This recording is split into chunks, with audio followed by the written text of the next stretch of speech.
My daughter-in-law looked me right in the eyes across that dinner table, candles still burning, the turkey half-eaten, everyone I love sitting together in the same room, and asked me what it felt like to be the person everybody hates. She was smiling when she said it, like it was a joke, like I should have laughed. And my son, Marcus, my firstborn, the boy whose hospital bracelet I kept in my desk drawer for 40 years, he picked up his fork.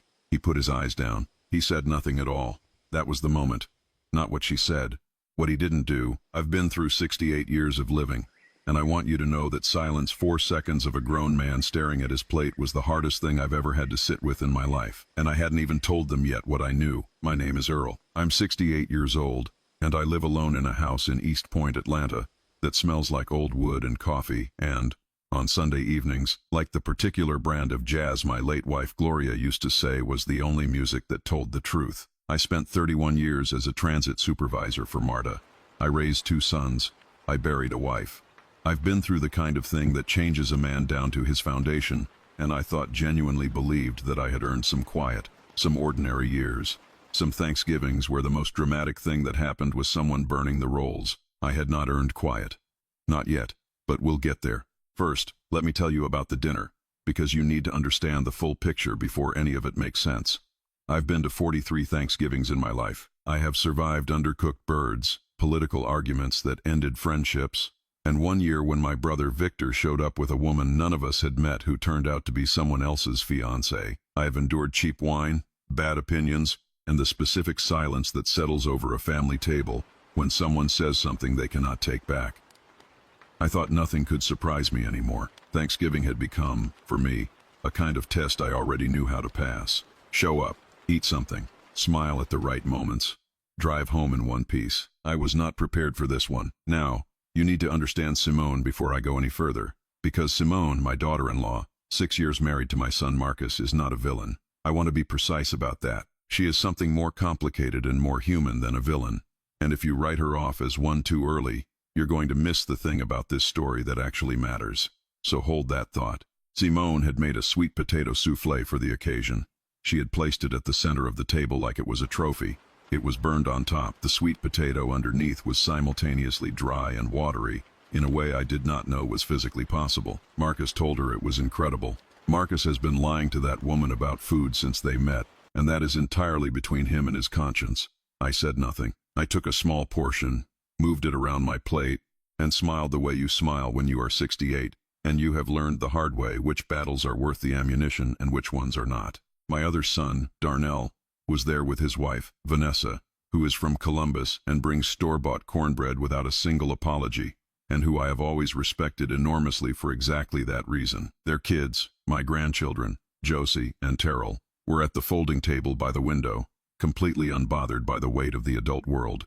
Lucky them. I watched Josie color something on a paper towel and thought, that is the right idea. That is the only correct response to this family. My sister Loretta was there too. Loretta is 72, sharp as a tack, and constitutionally incapable of keeping any thought inside her head for more than 5 seconds. She was on her second glass of white wine before the bread even hit the table. I love her without reservation, and she exhausts me completely. And then there was Simone. Simone, who had an opinion on everything and expertise in almost nothing. Simone, who once told me at a birthday party that she didn't trust people who listened to jazz because, in her words, it meant they were the kind of person who made everything complicated. I listened to jazz. I have listened to jazz my entire adult life. We never quite recovered from that conversation. We talked about football. We talked about whether Darnell's neighbor should have bought that truck. Loretta told a story about her book club that began in the 1990s and had no discernible ending. Darnell laughed too loud at everything, the way he does when he is nervous. And that told me things between him and Vanessa were not perfectly fine, but that was not my business, and I filed it away and left it alone. Marcus barely looked up from his plate. His jaw was set in a way I recognized. He had been chewing on something all evening that had nothing to do with turkey. That should have been my first warning, but warnings only make sense in hindsight. In the moment, a quiet man staring at his food just looks like a quiet man staring at his food. Marcus is 42 years old, broad shoulders, has my eyes, has, unfortunately, also inherited my stubbornness, which means that over the last decade, we have found elaborate and exhausting ways to have the same argument without ever directly having it. He loves me, I know that clearly, but loving someone and being at ease with them are two different skills. And Marcus and I had long since settled into a relationship that functioned best at a certain distance. He lives 38 miles from East Point. We had calibrated that distance carefully, and without ever once discussing it. Simone, meanwhile, was louder than usual. She kept pulling the conversation toward their lives, their neighborhood, their kitchen renovation, their friends. Always performing, always angled like she was trying to convince the room of something. I would later understand exactly why. But that comes after. I drank my wine. I ate my turkey. I let Loretta talk for 12 minutes about her book club, and still not reach a conclusion. And then it happened. Somewhere between Darnell asking for more gravy and Loretta gearing up for what appeared to be a second story with no destination, Simone set down her fork. She set it down deliberately. The small click of it against her plate was like a period at the end of a sentence nobody had started yet. She looked across the table directly at me. I knew that look. I had seen that look before. It was the look she got when she had been holding something for a while, and the wine had finally given her permission to release it. I should have excused myself to the bathroom. I did not excuse myself to the bathroom. Earl, Simone said, loudly enough for the whole table to hear. I've been thinking about something. Oh, Lord, I thought. Here we go. I looked at her. Steady. Is that right? I think, she said, glancing around the table like she was about to deliver a punchline that everyone was already in on, that you are genuinely the person in this family that people complain about the most. She laughed, waited. Nobody joined her. She pushed forward anyway, eyes right on mine. How does that even feel, Earl? Like, honestly, to be the person everyone kind of, hates? The table went silent. Not polite quiet, not awkward quiet. Silent the way a room goes, silent when something breaks that cannot be unbroken. You could hear the candles. You could hear the November wind pressing at the windows. Josie and Terrell, at the folding table by the window, somehow sensed it from 10 feet away and stopped talking too. Loretta's wine glass stopped halfway to her mouth and did not move. Vanessa stared at her plate with the focused intensity of a woman who had already mentally left the state of Georgia. Darnell made a sound like he'd accidentally swallowed a whole grape.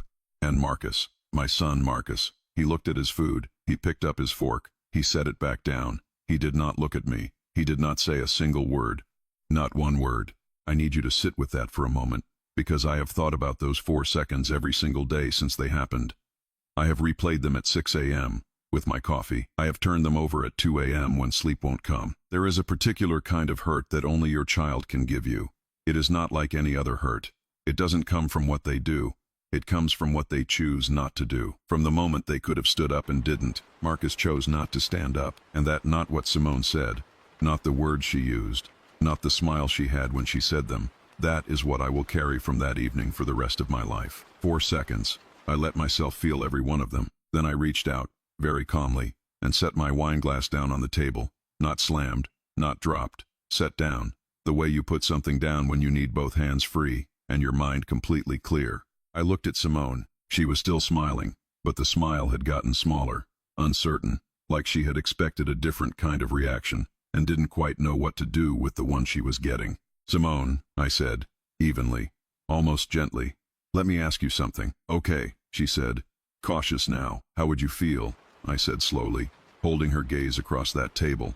If you found out today, not tomorrow, not next week, today that you were homeless. Nobody breathed. What? Simone said, blinking. If you went home tonight, I continued, and discovered that the house you live in, the roof over your head, the address on your ID, all of it was just gone. How would that feel? Earl, what are you even talking about? You asked me a question, I said simply. I'm asking you one. The laugh was completely gone now. She looked over at Marcus. And this right here is the moment I need you to pay attention to, because Marcus didn't look confused. He looked the way a man looks when a door he has been holding shut with everything he is begins, slowly, inevitably, to open on its own. He looked terrified. Dad, Marcus said, low, warning, plea, probably both. I'm just making conversation, I said pleasantly, and picked my wine glass back up. Loretta put her Chardonnay down. That alone should tell you the gravity of what just happened in A. Loretta has never voluntarily put down a glass of wine at a family dinner in her life. Darnell cleared his throat. So, anyone want more cornbread? It's store-bought, Vanessa said automatically. Then she seemed to realize that was not the priority. Simone was still looking at me. The smile was completely gone. In its place was something I had not expected to see on her face. Not embarrassment, not offended pride, real fear, the kind that lives deep, underneath the performance, underneath the casserole and the kitchen renovation, and every story she'd told about her neighborhood. Real fear. And that told me something I filed away quietly and carefully. She already knew something was wrong. She didn't know the shape of it. She didn't know how bad. But somewhere under all that noise she had been making all evening, Simone already knew the foundation was not as solid as she'd been led to believe. I had just confirmed it. Marcus picked up his fork again. His hand was not entirely steady. I finished my wine. Outside, the November wind pressed at the windows, and the candles on the table flickered once, all at the same moment, like they were trying to tell us something we weren't ready to hear. Here's something nobody tells you about keeping a secret for 8 months. It doesn't get lighter with time. It gets heavier. Every morning it adds another weight. And by the day after that Thanksgiving dinner, I was surprised the kitchen chair could hold me. I need to tell you what I had been carrying. What started on a cold March afternoon, when Marcus sat across from me in this very kitchen, red-eyed and ashamed, and told me everything. About the investment that failed, about the payments he had missed, about the letters he had been hiding and the phone calls he hadn't been answering. He had sat in that chair, the one across from me right now as I tell you this, and he had looked like a man standing at the edge of something dark, asking if there was still a ledge. I covered the mortgage in March. I covered it in April. I covered it every single month after that because he asked me to, and because I am his father, and because I was a fool who believed he was about to fix it himself. 8 months, my name on 8 wire transfers to keep my son's family in a house they didn't know they were losing. I hadn't told a soul. The morning after Thanksgiving, I was at my kitchen table at 6:11 with my coffee when my phone rang. Darnell. He skipped hello entirely, which told me he'd been awake thinking about it since the moment he left the night before. Dad, you want to tell me what that was at dinner? Good morning to you too, son. Dad. I took a slow sip. Dinner conversation. People talk at dinner. He repeated it back slowly, like he was translating it. People talk at dinner. A pause. I could hear Vanessa's voice in the background, low and careful. Darnell came back quieter, more deliberate. Is something going on with Marcus? I set my mug down. This was the moment. 8 months I had been carrying this. 8 months of watching my oldest son patch holes in a sinking boat and smile at his wife like everything was fine. Watching Simone plan a kitchen renovation for a house my money was keeping. You should ask Marcus that, I said. I'm asking you, Darnell. I kept my voice steady and even. There are things that aren't mine to tell. What I will tell you is this. Pay attention over the next few days. I paused. That's all I'm going to say. He didn't like it. Darnell never likes a partial answer. But he knows me well enough to understand when a conversation has reached its end. We hung up at 6:29. By 6:50, Marcus was calling. I let it ring twice. Not for drama. I needed a moment to decide what kind of father I was going to be in that conversation. The soft one, or the honest one. They are not always the same thing. I picked up, Dad. Marcus's voice came through rough and exhausted. He hadn't slept. Good. Neither had I. Misery, at least, was something we could share. Marcus, what were you doing last night? Having Thanksgiving dinner with my family, I said. The turkey was excellent. This is not funny. No, I agreed quietly. It really isn't. A long silence stretched between us. I heard him exhale that slow, controlled breath he has done since he was 16, whenever he was trying to hold himself together. I used to hear that sound through his bedroom door after Gloria died. That is not a sound a father forgets. She's asking questions, Marcus said finally. I imagine she is. Dad, I need you to just know. I said it quietly. Once. The way I say things, I mean completely. Marcus, I have done everything you asked me to do for 8 months. I have kept my mouth shut. I have watched you tell your wife the water on the floor came from a spilled glass. I am done with that silence. I paused. Let that land. The mortgage bounced in March. I covered it. I covered April. I covered May and every month after because you asked me to, and I love you, and I believed you were going to fix it yourself. I was wrong to believe that. I was wrong to stay quiet. I took a breath. It stops this month. The silence that followed was the longest one of the entire conversation. And I want you to understand something about that silence, because it is the real center of this story. Not the Thanksgiving dinner, not Simone's words, not even my response. This quiet between a father and his adult son on a cold Friday morning, this is where the story actually lives. A man who had been underwater for 8 months. A father who had been holding his head above the surface in secret. And the moment when the father made the choice to gently, finally, Let go. I heard something on Marcus's end that I think he hadn't meant for me to hear. It might have been crying. My son is 42 years old and stubborn as poured concrete, and I cannot describe to you what it does to a father, what it actually does to a person to hear that sound come through a phone on a gray November morning. Honestly, if that had been me in his position, I don't know how long I would have held it before I broke. I don't know if I could have carried that kind of shame for 8 months while sleeping next to the person I was hiding it from. I'm not sure what that says about me. I'm not sure what it says about him. I just know that shame is a terrible navigator, and it had led my son somewhere he could not get out of alone. Okay, Marcus said. Barely a word, more like air escaping from somewhere deep inside. Okay, I said back. We stayed on the line together for another minute, neither of us speaking. Sometimes that is all there is. Sometimes two people just need to breathe in the same silence before the world starts moving again. He told Simone on Sunday. Darnell called me that evening to say Marcus had called him first looking for a handhold, an ally, anything. And Darnell, God bless him, had said no. Gently but firmly no. I don't know if I told him to do that, or if he simply knew. Either way, I was proud of him. Vanessa apparently handed Darnell a glass of bourbon the moment he hung up and said, simply, family is a lot. I would like that on a bumper sticker. Marcus sat Simone down that Sunday afternoon and told her everything. The missed payments, the failed investment, every wire transfer with my name on it that had been keeping their address theirs for the better part of a year. I know this because Simone called me herself at 9 that evening. She did not yell. I had braced myself for yelling. Instead, her voice was flat and very quiet, completely stripped of everything I had watched her perform for 6 years. No audience now, just a woman holding the phone. How long? She asked me. 8 months, I said. A pause. Why didn't you tell me? Because he's my son, I said honestly. And I thought he'd fix it. I was wrong, and I'm sorry. She didn't respond right away. I heard her breathing, processing, rearranging everything she thought she knew about her own life. Are we going to lose the house? Just like that. Direct. Clear. No decoration. It was the most I had ever respected her in 6 years of knowing her. Not if we handle this quickly, I said. Okay, Simone said. Same word Marcus had used. Same exhausted, stripped-down syllable. And right then, for the first time in 8 months, I felt the weight shift. Not disappear, not even close, but shift. Which meant something bigger was beginning. The Monday after Thanksgiving, I drove the 38 miles to Marcus and Simone's house in Decatur. Colonial style.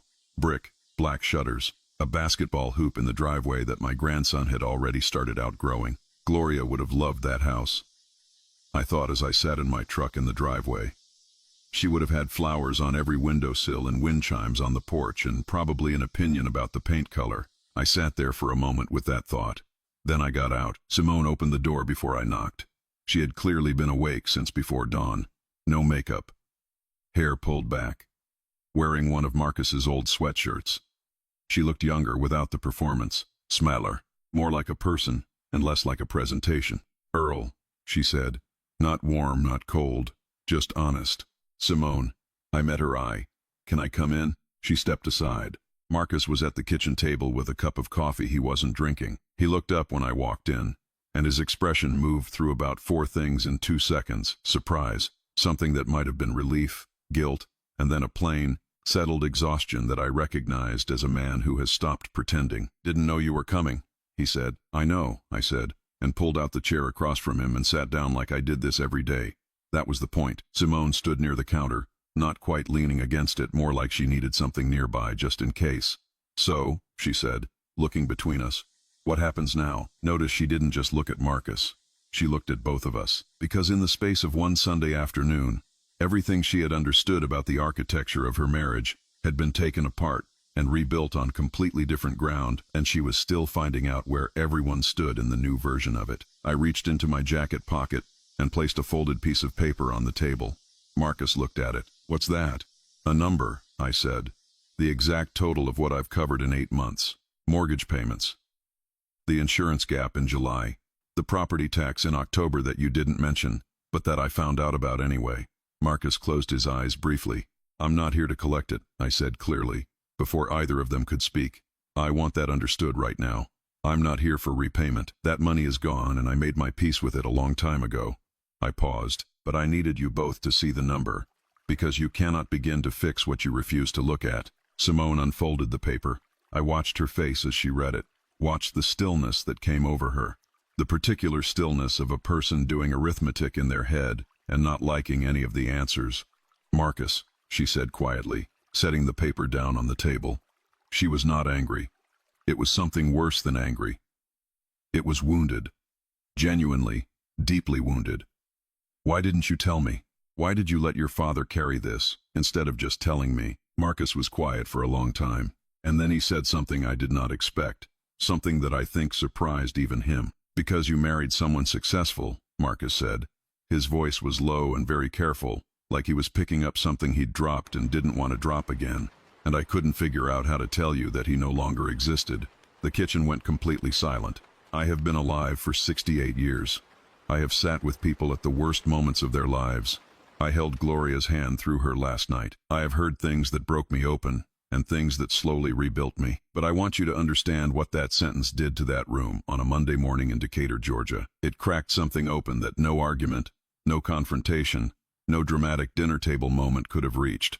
Not because it was eloquent, because it was simply, devastatingly true. If you have ever had to admit to the person you love most that the version of yourself they fell in love with has been quietly disappearing for years, if you have ever had to say that out loud, you understand what it cost Marcus to say those words. You understand what it is to love someone so much that your own failure feels like a betrayal of their faith in you.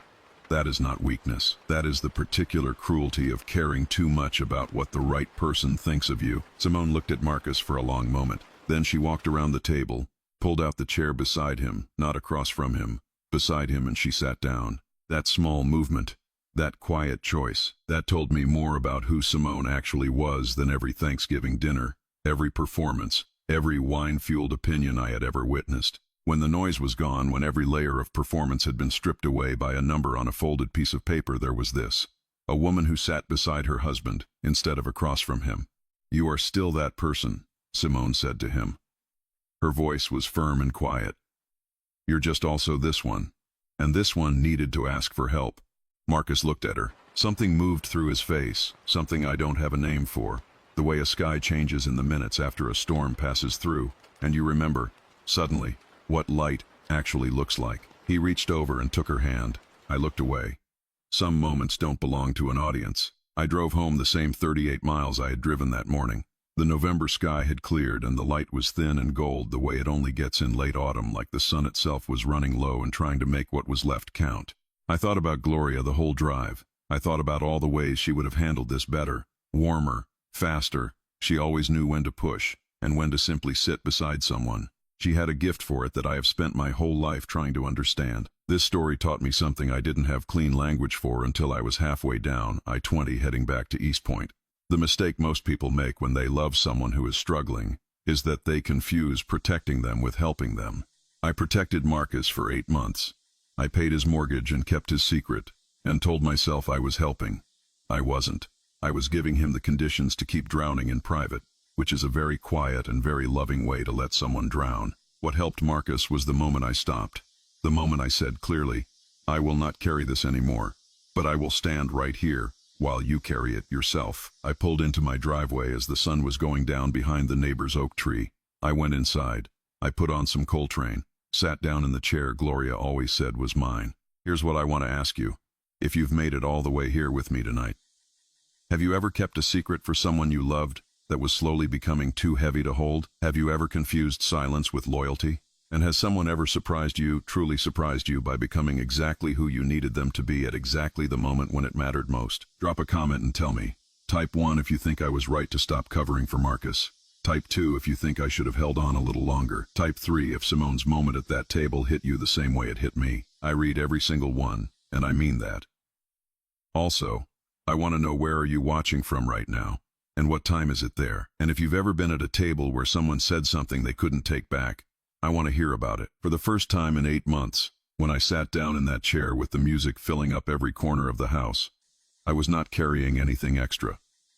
The weight was gone, not because everything was fixed, it wasn't, not by a long way, but because the truth was finally in the right hands, and the people who needed to carry it were carrying it together. Gloria always said I got up early because I was afraid the world would start without me. But sitting there that evening in the quiet of East Point with Coltrane on and the November dark pressing at the windows, I wasn't afraid of a single thing. It felt like the first honest breath I'd taken in a long time. If this story stayed with you, if any part of it felt familiar, consider subscribing. There are more of these coming. Real, raw, human stories about the things that happen inside families when the lights go down and the performance stops.